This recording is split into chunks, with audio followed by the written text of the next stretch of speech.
18 of the printed version, House Bill 1318, a bill to amend and reenact a section of the code related to applications for absentee ballots, photo identification required, report from the Committee on Privileges and Elections. And, Mr. Speaker, there is a floor amendment.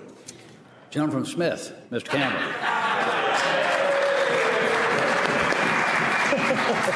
As you are.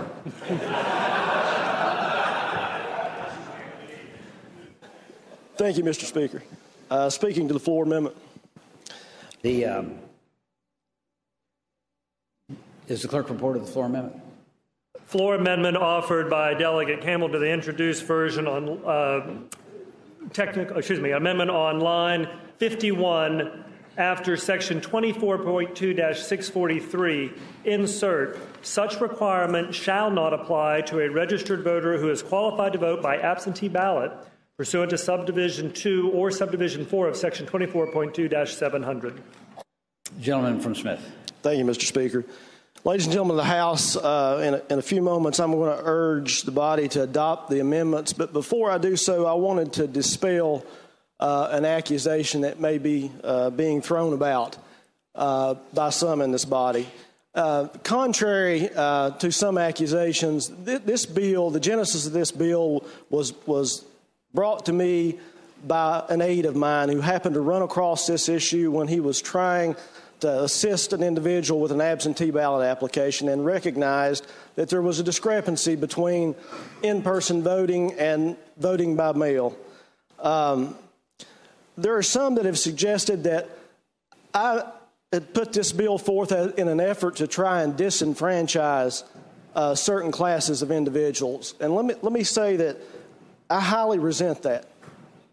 And I resent that because, Mr. Speaker, one of the few really finite resources we have in life is time.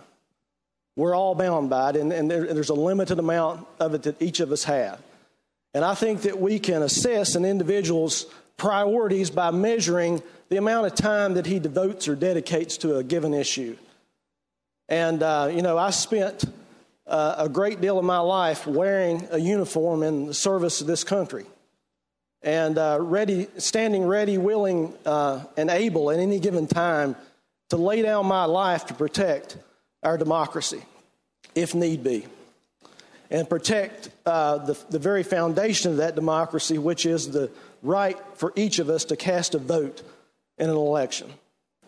So it's patently offensive to me when someone suggests that I might be wanting to disenfranchise any of those individuals, because it's my personal belief that every individual, regardless of your political affiliation or regardless of your creed or your religious belief or the color of your skin, should have the right to vote. And it is also my belief that everyone's vote should be counted equally and that no one person's vote means more than the other. So it is an inherent obligation then upon us as elected officials to protect the integrity of the electoral process so that each of our votes count equally and that the will of the people is heard in the results of that election. And that's the reason that this bill was brought forth, not in an effort to disenfranchise any individual. Let me also say that many of you on both sides of the aisle have come forth and brought valid concerns with regard to some unintended consequences that may arise from this bill. And I've heard those concerns, and I agree with you. And accordingly, we've put forth amendments here today that address some of those. The amendments that we've suggested will protect the ability of someone who is homebound because of a disability or an illness or a pregnancy, and our members serving overseas in the military to be able to vote absentee by mail without having to first obtain and provide a photocopy ID. I do believe that the bill as we originally proffered would probably have created an undue hardship on those individuals. And that's certainly not my intent in any way, shape, or form.